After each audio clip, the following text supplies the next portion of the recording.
jajan di kantin yang banyak. 2 tahun sudah sekolah-sekolah sepi tanpa kehadiran para murid. Pandemi COVID-19 memaksa pelajar kehilangan pengalaman berharganya di masa sekolah. Belajar bersama sampai berkenalan dan bermain dengan teman baru seumurnya.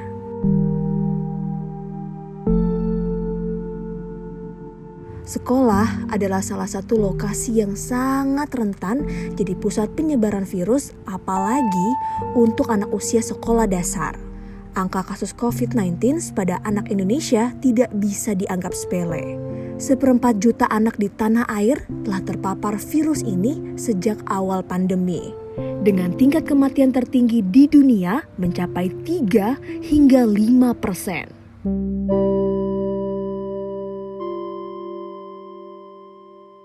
Terakhir kali masuk sekolah tuh kapan? Kelas 10 mau naik semester 2. Udah lama banget, udah tahun lebih. Dari Maret 2020. Kan sekarang ini jam 12 siang nih. Kalau jam-jam segini biasanya lagi gimana kondisi di sekolah? Lagi jam pelajaran terakhir kayaknya atau enggak istirahat. Biasanya aku ke kantin gitu. Terus atau enggak kalau lagi pas pelajaran gitu, lagi jam pelajaran aku biasanya izin ke toilet tapi ngiterin satu sekolah.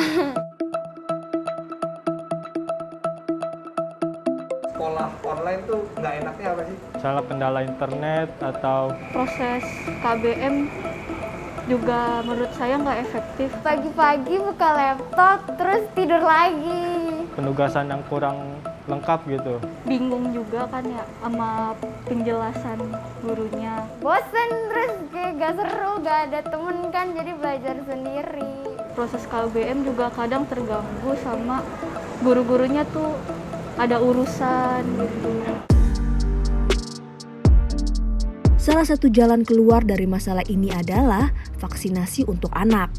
Pemerintah sudah memperbolehkan vaksin COVID-19 digunakan untuk anak usia 12 hingga 17 tahun.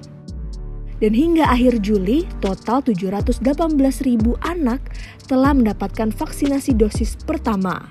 Selain melindungi sang anak, vaksin juga bisa mengurangi resiko anak sebagai pembawa virus ke dalam keluarga. Meski begitu, masih banyak orang tua yang ragu untuk memberikan vaksin pada buah hatinya. Khawatir ada efek samping yang berbahaya. Namun, kekhawatiran itu dinyatakan tidak benar. Menurut Ketua Komnas Kejadian Ikutan Pasca Imunisasi, yaitu Profesor Hindra Irawan, tidak semua efek samping itu akibat vaksin.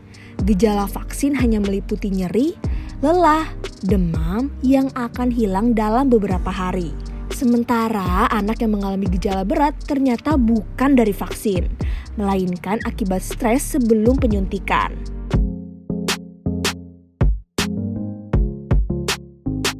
Udah jalanin vaksin lo? Udah, tadi baru. Udah, aku udah vaksin. Gimana? Ceritain dong rasanya bagaimana sih? Deg-degan pas pengen disuntik sih. Nah kalau sekarang efeknya ada nggak? Ada efek sampingnya nggak sih? Nggak ada. Biasa-biasa aja ya? Biasa-biasa aja. Nah, Tadi cuma pusing sedikit doang, habis itu udah enggak. penting nggak sih vaksinasi buat anak dan pelajar? Bagus sih, ya demi kesehatan juga kan. Kalau udah aman tuh bisa berkumpul lagi ke sekolah gitu. Kita semua beraktivitas kembali seperti biasa, terus aku bisa balik ke sekolah sebelum lulus SMA.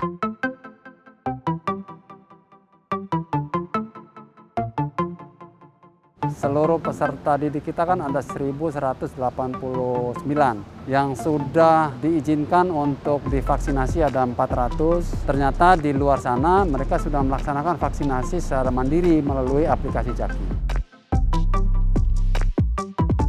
Pemerintah kan memprogramkan agar segera melaksanakan pembelajaran tatap muka. Untuk itu syarat utama seluruh guru dan pegawai harus sudah divaksinasi, orang tua dan siswanya juga harus sudah divaksinasi. Oleh karena itu, untuk mendukung program ini, maka wajib hukumnya setiap siswa yang mau mengikuti pembelajaran tatap muka harus divaksinasi terlebih dahulu.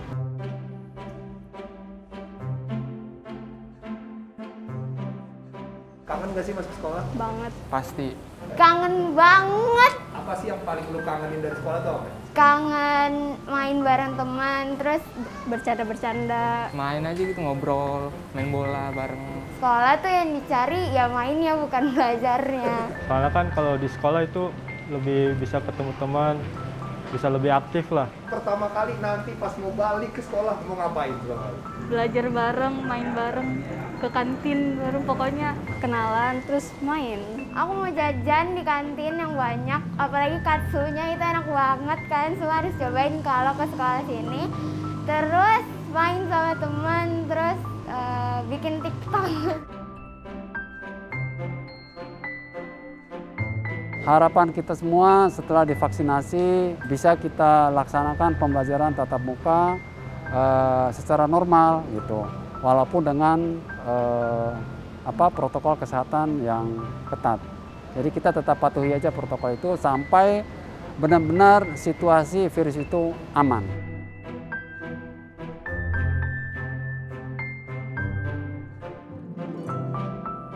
Cepetan vaksin, pokoknya vaksin itu nggak sakit, cuman kayak sebentar gitu ngilu terus udah nggak sakit. Terus sama kayak ya udah vaksin aja, kayak ngapain nggak vaksin di rumah doang, emang mau gini setiap tahun kan nggak seru. Jadi cepetan balik biar bisa semuanya kembali aktivitas normal.